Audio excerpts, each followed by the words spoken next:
Friday morning. It is a feel-good Friday.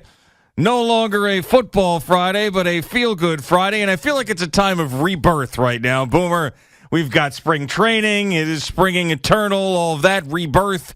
You've got a little bit of a break in the NBA. Then they'll come out and rebirth themselves. We've got the NFL season that's going into a cocoon right now, and then they will rebirth themselves. It's a time of rebirth in New York sports, Boomer, and I'm excited for it. And I think we got teams that actually have shots at championships. Good morning. How are you? Good morning, G. I'm doing fine. I'm just wondering. It looks like you're going fishing or something this morning with your little Casamigos cap on. Yeah, you know what? I like the hat, though, because I got one of those hats, too. I love this hat so much, I said I got to wear it on the air today. See, I can't put it on my lettuce, so I understand. I got sent this hat, yes, and I said I love this. I don't think I've ever worn a hat on the air. Could you guys remember if I've ever worn a hat on the air? I don't think so. A knit hat, no. And I've said, man, I love this hat so much, I got to put it on. It's unbelievable. So basically, you and I obviously received the same gift. Damn right. I got it before you. Yeah, you know what, though? But mine's not broken. Yeah, I don't know. See, I felt bad even bringing that up. What do you mean? Well, because it's... So it was a s'mores kit. It was a Casamigos s'mores kit. It came with two beautiful mugs. It did. These Casamigos mugs came with Hershey's chocolate. That's came right. With some graham crackers. Mm-hmm. Came with like a kind of weird kind of marshmallow. A weird marshmallow. It's a weird marshmallow. It's like a square marshmallow. Does it taste good? It tastes good. Yeah. Once when you melt it, you make the s'mores. See, we were going to make the s'mores tonight. Right. I told Sabrina we'll have some now that she's through the stomach virus. I have to admit, I had some s'mores yesterday. Oh, you did? You had them yesterday. I did. I broke down. I just had because it comes also with a little like sterno cooker. Yeah, you make these inside, and you make them inside right on your counter. That's right. So you get it's an inside s'mores kit. It is, and those two hats came along with it too. It came back, and they were stuffed in the broken mugs. So the mugs. So my mugs aren't broken, but I will say that if I put the hat on. Yeah. If I came in here with that hat on. Yeah. Forget it. You'd have to adjust the lighting in here. Probably, yes, with your white tone and your hat, for sure. But for me, I was like, listen, I love this. This hat is the greatest hat. I want to show the world this hat. That's what I wanted to do. I wanted to show the world this particular hat. Looks like you're going fishing this morning. I wish I was. What it looks like. Man, I wish I was going fishing this morning. That'd be great. With the boat still packed up. And in storage and shrink wrapped, and I'm not going to see that thing for a couple months. All right, so here's the deal. So I noticed something about you this morning. Also, I've been taking stock on what I'm seeing, what I'm looking at. Yeah. And I noticed something else. What's that? A limp. You had a limp today. Yeah. You know why? Because he played pickleball last night, and I told you that something was going to happen. Yeah. And you played. And I saw a limp this morning. Did I not see a limp this morning? There's a little bit of a limp, yes. Because I did not say one word to you. You did not. Normally you shuffle. I shuffle. I'm a shuffler. You are a shuffler. Yep. But today there was a shuffle, a limp, a shuffle, and a limp, and a shuffle and a limp. A little bit, yes. All right, so what did you hurt? All right. So I didn't pull a muscle. I didn't pop an Achilles. I didn't do any of that. And not yet.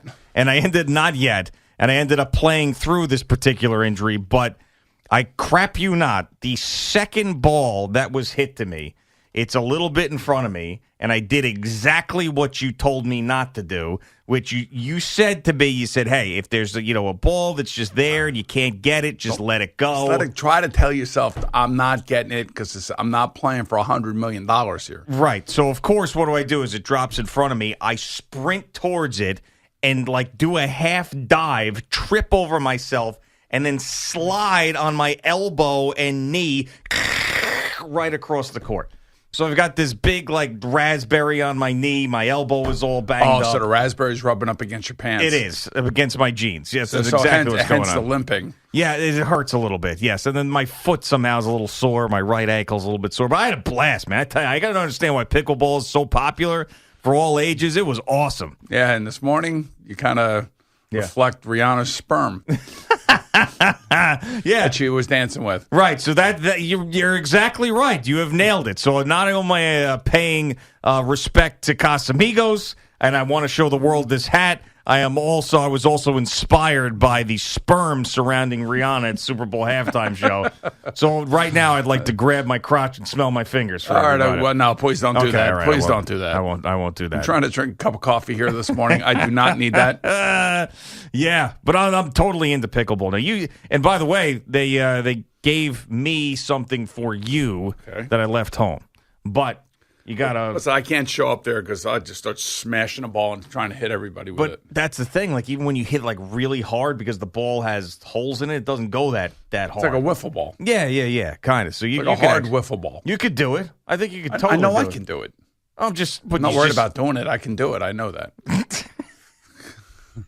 But you said you couldn't do it. That's why. No, I said I didn't want to do it. Oh, okay. I said if I go there, I'm going to be like a maniac. Yeah. You know that? Yeah. We got better as me and the batting practice here got better as the night went on because we'd never played before. No pressure. And then we got, no pressure. But then we got to the point where the two instructors challenged us at the end of the night. See, because you're a celebrity. That's why. They challenged us. They wanted to go right after you. And they said, all right, let's go. Let's see. You've been getting better. Here's the challenge. And we actually hung in there. We lost 11-7 to the instructors, but we hung in there. It was a respect. That right there, my friends, a moral victory. There's no moral victories in sports, but the first time you ever play pickleball and the two instructors that have been playing for years challenge you and you hang in there 11-7, bang, I felt pretty good about that. Good as long, you were limping this morning. I just figured there would be something, so now just be careful. Now don't think like it's ready that you're going to take it to the next level.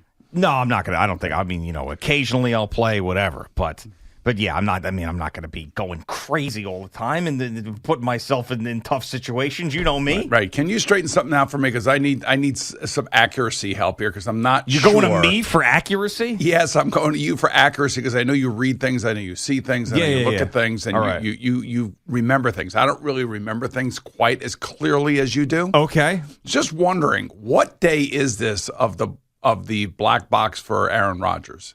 We don't know what day he went in. We have no idea. We don't know. He said the end of this week. It's been the end of this week. So he could have gone in Thursday. To me, the middle day is Wednesday, so that's not the end. So that's hump day. Do you think it's Thursday to Sunday? Right. I think so, yeah, probably. I would say Thursday to Sunday. So he's in that black dark room, whatever the hell we're calling it right now. I think right now, yeah. He said end of the week, so he's either in it yesterday or got in it today. So one of the two. So I believe I think he's in it right now, yes. Will there be smoke coming out of it at the end of the weekend? Oh, no, I don't think so, no. Like a message. There like will a not yellow be. Smoke means I'm staying in Green Bay. Maybe a real dark black smoke would mean I'm going to the Raiders. Sure. And maybe a green smoke, I'm coming to the Jets. Yeah, I don't. He said that he's not going to come out of there with a decision. He's not going in to make a decision on his future. This is about his life. This is about his life. Yes, that's what it's all about. And you know what he should do? He should take, if he's thinking about retirement, he should take some. It's too bad he's in this box right now and he's not watching TV. You know who he needs to take some inspiration from? Tiger Woods. Yes. Tiger Woods yesterday is playing his ass off. After all the stuff that he's been through, he's at the Genesis Open. He's out driving everybody. Sports Minute. He's out driving guys. And he's like, I was completely, I understand. And he ended up with 3 straight birdies. Right. Now, winning tournaments for him right now, going to be difficult with the young, great players on the tour. But, I mean, my Lord, I was marveling at this man yesterday. See the people reacting to him? Yeah, of course. I mean, it's unbelievable. He is just worth his weight in gold. He literally is worth his weight in gold to the PGA Tour. I mean, and to him, like when he is finally done playing, that's going to leave a void, of course, in golf forever. And I don't think Aaron Rodgers at that level, but I do believe him retiring now would leave a void in the NFL because he's still really, really good. Yeah, he is, and I think most of us, much like I've selfishly wanted Tom Brady to come back another year. I really did as a fan and as an analyst and as somebody who completely appreciates everything that he's accomplished, unlike other players in my situation, older players that feel like the game has changed so much. I mean, you still got to go out there and play. You still got to go out there and get hit, and you still got to go out there and perform. And, to be able to perform at that level, and if he picked the right team, like, say, San Francisco, I think he'd be back in the Super Bowl. I agree. I mean, I think most people do. The guy of that caliber, no matter how old he is on that team, as long as he stays healthy, and Tom Brady stayed healthy for the majority of his career, it'd be great. So I was reading yesterday, about the Super Bowl field out there in Arizona. Yeah. It's a big thing. It's a big Huge thing. thing. Still a big thing. Oh, Philadelphia fans are ticked. But Howie Roseman said it right. We both played on the same field, and maybe the players that it affected the most were the edge rushers. They kept slipping. And on 38% of the pass plays, there was slippage by the Philadelphia Eagle defense, as opposed to, I think, 14% of the pass plays that the Eagles ran. There was slippage on the Kansas City defensive side. Who is logging the slippage? There's a guy logging the slippage, I'm telling you. This is crazy. There's a guy logging slippage somewhere. Wow. And the interesting thing about all of this, if you really want to get into the weeds, so you have Philadelphia. They are the ones that have the pass rush. They're the ones that have, the outside rushers and everything else like that. And they were saying that the outside rushers were the ones that were doing most of the slipping. And then I don't know when most of the slippage occurred. I think in the second half, because if you think about it, Kansas City, I believe, had 4 possessions in the second half. All 4 would have ended up in touchdowns had Jerick McKinnon not knelt down on the 1 yard line. So they played a perfect second half offensively. I mean, 4 possessions, 4 scores, and a win. That's how you win a football game. And the biggest game of the year, they played their best in the second half. But if you go back and you look at it, a lot of slippage. Yeah, a lot of slippage. Especially for the edge rushers for the Philadelphia Eagles. Right. The CBS Sports Network is just playing some of that slippage. And just by the nature of the game, the offensive line for the Chiefs got a ton of credit as well deserved. But just the nature of the game, when you're an offensive lineman and you're backing up a little bit, you're trying to block a guy as opposed to someone jumping out of a 3-point stance and trying to burst out of that. Yeah, I mean, that's going to give the advantage to the offensive lineman. I did something with Phil Simms yesterday. Oh, did you? Yes, and we were discussing the field, and I said, and I don't think he agreed with me because I think he just shrugged me. He gave you a shrug, shrugged you right off? He'll shrug me. Yeah, he'll shrug you right off. He's a good shrug guy. If you don't like what you're saying, he's just going to shrug you off. I was saying I believe that the field was set up to be fast and to be offensive in nature. And he was like, no, the field was not. I said, well, yeah, I believe it was. I mean, why were so many players slipping? I mean, I know they had the painting all over the field and all that other stuff. That's normal, though. That's every Super Bowl has that. Now, I still believe the Super Bowl we played in, Super Bowl 23, it had to be the worst field ever. Ever. It's not even close. It was like a quagmire. Mm-hmm. It was like walking in a swamp. You ever been by, one of the sumps, like when you were growing up? We have sumps on Long Island. Right, sumps. Sumps are all over the place. Mm-hmm. And then, like, on the outer ring of that sump, sometimes it's a little bit moist. It's a saturated area. And it's moist. Yeah. And your feet kind of sink into it. That was Joe Robbie Stadium back in 1989 because we had rains all that morning and then that afternoon, and then it stopped raining, and Sam was talking to me about some sort of weather thermals or something before the game, and I was like, I don't know what you're talking about. But all I know is that the field was like they kept the drainage on or something, they told us. And Tim Crumry, our nose tackle, snapped his leg. Yeah. And he got it caught in the grass. God. Yeah, but so you're telling me, so they grew this grass at Oklahoma State University or somewhere out there. It was like the Oklahoma State researchers grew it in Oklahoma. And then they shipped it out there. I don't say so where Timber Point Road is, the last exit on the Southern State Parkway, which is called the Heckscher Spur down there. Yep. So I used to play football on the side of that hill. Okay. When it snowed and it rained, right on the side of the bridge hill. On the other side, we would do snow. We would we would take out our our sleighs. Okay. Our sleigh riding on the other side. Yep. So, but we would play football on that grass. I don't know, why couldn't they use that grass? Why do you have to use some specialized grass? Why don't you just use normal grass that you normally play on? And why do you have to have something so fancy that's going to have slippage in it? $800,000 they spent to get this grass right, which seems like a lot. But no, so you're telling me when they told these Oklahoma State University people that grew this grass, we want to make this for like offense? I felt like the grass was really tight.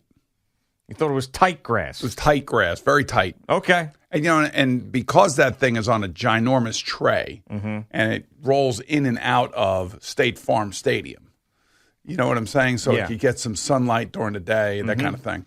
It just looked like a very tight field to me. Yeah. Very compact. Well, it was a nightmare for them. Now, we're still talking about it, which is a big problem for the NFL. The fact that it's Friday after the Super Bowl and the story we're still talking about is the fact that the grass was a nightmare. So, I mean, it's something. It looked beautiful. Don't get me wrong. Sure, I mean, I got to say, man, that was one of the prettiest fields I think I've ever seen. Yeah, but that doesn't matter when the guys are slipping all over it. Yeah, but you're on TV and you got 120 million people watching. You want things to look good. I mean, it's like, Rihanna, like, up 100 feet off the ground. I mean, it looked good. Yep. So what do they have, grass or turf out in Vegas?